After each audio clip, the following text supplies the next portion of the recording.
So I got another great install video for you guys today. I'm going to be installing the Prinsu Cab Rack for the 2nd and 3rd Gen Toyota Tacomas. To get started, get out your wind deflector hardware. So it comes with these pieces which slide right into the silver portion here very easily.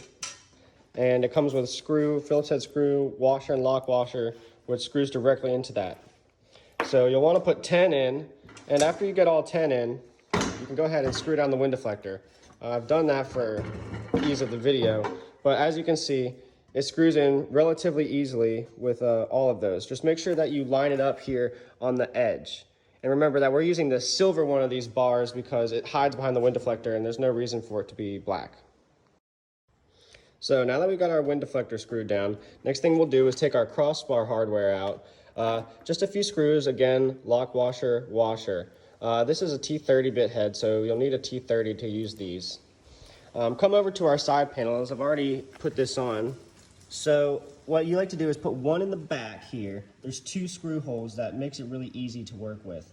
And then come to the front, and you'll see that you can skip the first small one, skip the first big one, and start screwing them into the second small one.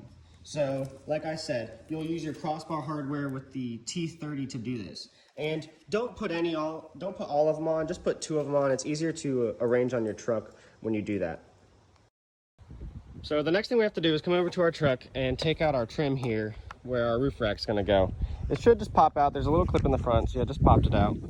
And you have holes here from factory.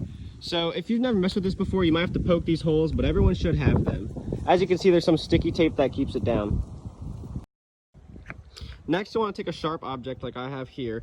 Make sure that your trim is lined up with those factory holes and poke a hole through so that you know where you need to drill to get these spacers in. So go ahead and do that. There should be 2 here, 1 in the middle, and then 2 in the back as well. So now that I got the trim off the car and I've got the holes poked, as you can see, the next thing I'll need to do is I'll need to take a pair of dike. So these, and go down and clip the spine. So what I'm trying to do here is I'm trying to clip through this portion all the way until, as you can see, it's level with this. So what I need to do is get this piece right here looking just like this piece, but cut this out. After that, you can take a 3/4 inch wood drill bit and drill holes through this. I'll show you what that looks like in 1 second. So as you can see, here are my holes that I originally poked through, and I've now cut this rubber piece off. So as I said before, I used the dikes to clip the metal rod that hides in here, which you can see a little bit of it there. And then I use an X-Acto knife to just cut up under it and get it out.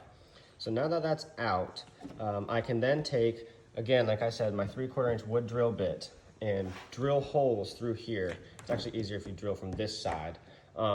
And then we'll be able to apply that back onto the truck with the spacers. So do that for 2, 1 in the middle, and 1 in the back, and 2 in the back, sorry.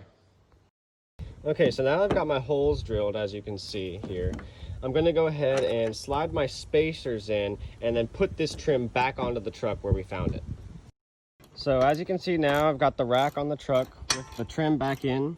And now I'm starting to get this hardware for the rack hardware. So what you'll need to do is make sure that you take your silicone here and fill in your holes in your spacers and then screw your rack in to that. The silicone is going to help waterproof the holes and make sure that no water gets in anything.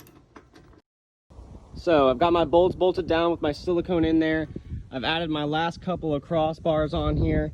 And as you can see, the Prinsu wind deflector, tightened it all down and it's done. Looking pretty good. Took a while, but worth it.